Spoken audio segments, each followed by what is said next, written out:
Well, it is all over. Kusagama Minzela isigodi. Orlando Pirates 0, MC Alger 0. But Orlando Pirates are through to the semifinals of the CAF Champions League because last time they played on the first leg, they won away from home. That's goal by Mohaun Kota is the one that is sending Orlando Pirates today to the semifinals of the CAF Champions League, which is the first time after like 13 years, 14 years, because the last time they went through the semifinals, Senzo Maiwa was still alive. Yeah, it was 2013. But this is my views, my expressions. Makuthi uyaqala ukujoyina elamika mawusiboniso sizo wakwamnikathi isibongo. Please do subscribe, share utshele nabangazi ukuthi we are here and especially kungaphathwa abaningi South African teams all in the semi-final. Angamngedwa ke ngiphethe coach Mphela. Hey, ngijabule ndoda. Awukhombisi kodwa. Ndoda ngijabule. Ngijabule. Cha umuntu wesilisa futhi mayijabula. Akathe. Uyasho divert no, hayi ngijabule ngisizwe ngithobekile.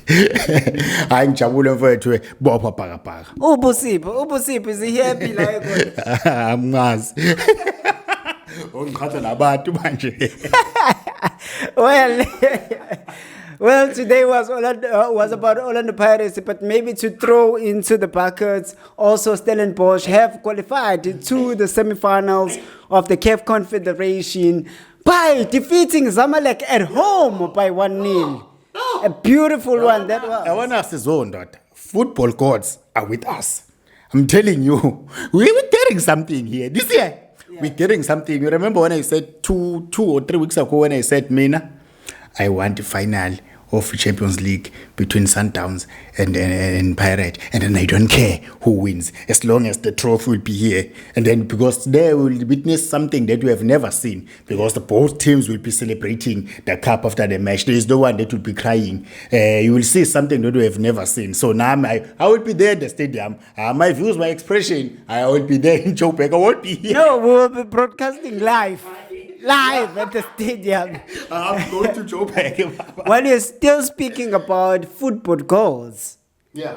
Fatlu David, South African coach, also qualified to the semifinals of the CAF Confederation with Isimba FC. Lalela, we're cooking. Yeah, Baba, South African coaches are cooking. Yeah, no, Roland there, it's heat, but they are cooking there. They are trying. Fatlu David, congratulations. Even Steve Barker, Steve Barker said last week, man, they've analyzed. They will see, they know the raw data because they've played with these guys. They just got that one opportunity. They smash it. Because here, it's a smash and grab. It's a smash and grab, you go. Even Sundowns yesterday, it was just a smash and grab, you go. Today, even the game today, it's just a smash and grab. But I'm just happy that the result at the end of the day, 3 South African teams are there. Even the coach there on the other side is there. Yeah. Hey, yeah, so it means South Africa is developing. I'm happy for Bafana Bafana.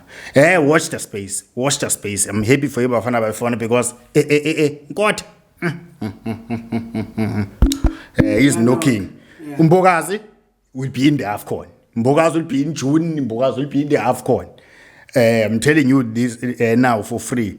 I'm happy. Mfukeng now Mfukeng is a big player, is a senior player.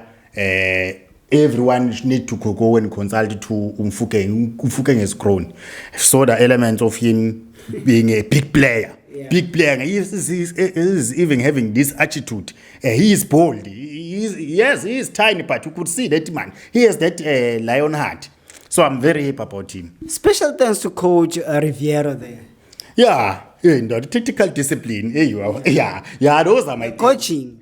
Yes, the coaching, Bab. You know that you already have something in the bag. So we don't need to go all out there. Even Sundowns yesterday, the coach said the very same thing. That they will play the moments. They want to go all out. In Parrot, they didn't care about dominating the ball. But tactical discipline, structural, 5-3-2. Making sure that they frustrate opponent, because it was always a 3v1, because this Pirate was defending with three defenders. It was always 3v1 when he as MC Alger was attacking with 4-2-3-1. Yeah. So that guy was always isolated. I don't understand. Right? I really don't understand, because I could see that if first half MC Alger, they approached game with 4-2-3-1. So, but they wanted to go more centrally. They just wanted to accept centrally for the first 15 minutes. It's just that the Pirate was so compact, because they were playing with a 3 in the midfield, so there were no spaces. And then after that, after 20 minutes, now they changed. They went on the sides where they saw individual brilliance, where they got half chances here and there. But yeah, okay, then they couldn't manage. And then the Pirate didn't care much about going forward and be busy being on the ball, but they just wanted to go on the break. When there is the right moment, they were just wanting to use Unkota as the outlet, of which I think he performed very well, because I think he got three or four corner kicks for a Pirate. It's just that both teams, they didn't use a corner kick effectively. Yeah. One thing that frustrated me about Ipeluzi, that even the coaching now, because we also talked about the coaching. No, MC Alger. Yeah. Second half, okay, you could see that first half, it didn't work when you're going central, right? And then the strength, okay, what I'm also happy about, I'm happy about Pirate able to frustrate MC Alger by not playing to their strengths. How? Because they didn't create the fouls on the sides. Never create the fouls on the half spaces and on the sides and around the box, 25, 30, 40 yards, 25 yards, 30 yards, never create the fouls. Create fouls there near the center line, central, because there they don't have a chance. But whenever they were trying to go on top, Pirate defenders also busy, they were just cleaning up everything. So for a Pirate not to commit a foul in dangerous areas, because the strength of North Africans, I second half was so frustrated about MC Alger. Why? They didn't play to their strength. Now they played with 4 guys. Now they were playing in 3-3-4. It's these 2 guys with one midfielder, and the 3 guys that we don't know what are they doing in the midfield. And then there's 4 guys that are there, that are just sitting in front, that are forming a straight line in front of the back 4. Then what were they doing? They were just launching the balls, diagonal balls. Now they are flat 4. For a second ball, there is no one, no triangles, nothing.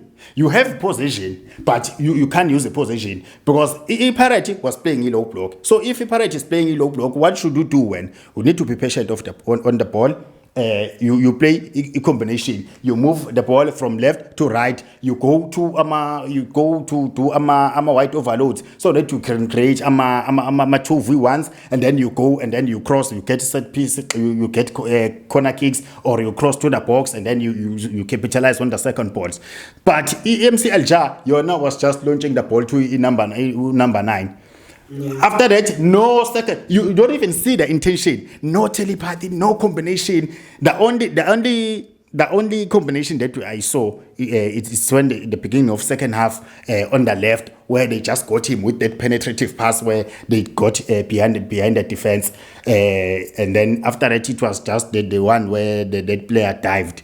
Because he just wanted the penalty. But second half, there was no game, because the Pirate went with the mentality. Isn't that the type of the football that you love? When I always tell you that this thing is boring when there is no football that is being played, and then when I would say, hey, tactical, you want to see some tactics are cool. Yes, because the Pirate, he frustrated. If frustratingly, they didn't give them set pieces. They made sure that they don't go on the side. They overloaded the midfield. They were just playing there, and then whenever they trying to launch the ball, Pirates were taking the ball and trying to go on the count. Pirates did have the sniff, especially after my substitutions. They did have the chance, because Mabasa there. That one is a chance. You need to bury those things. But when that goal hit the post, I said, okay, what we saw yesterday, now it's repeating itself. It means there is a signal.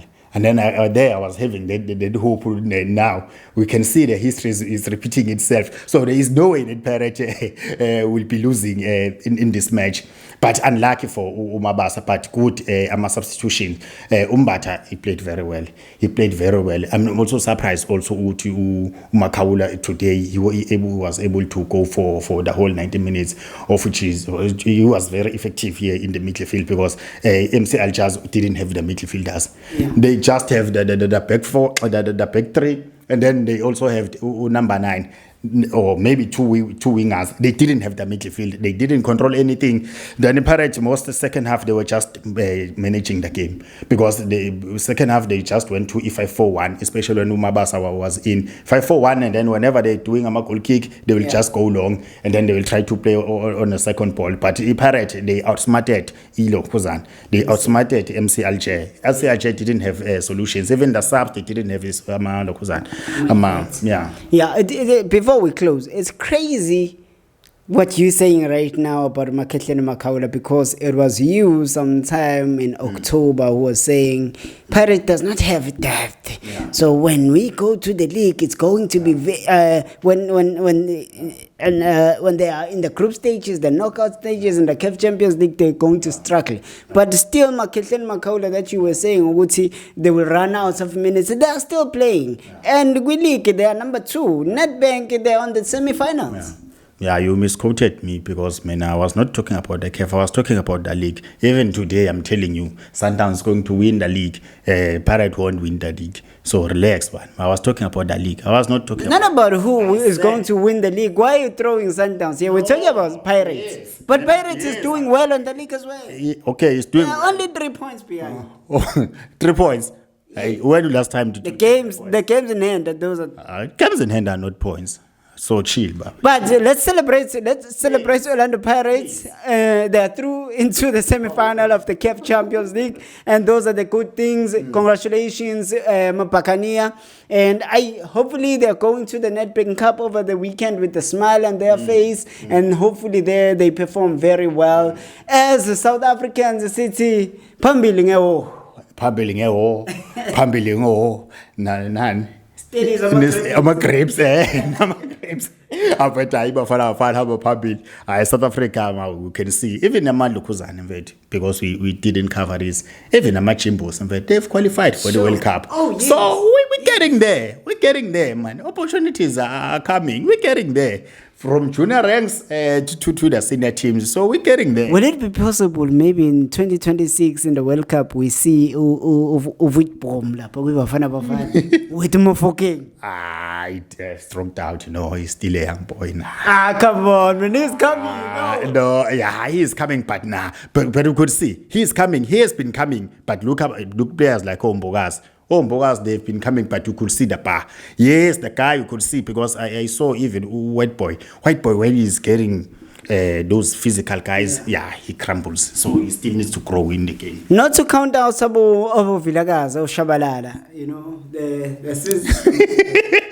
for you. But that's under 20. But we're still talking about Tabachibos. This is my views, my expressions. Please do subscribe.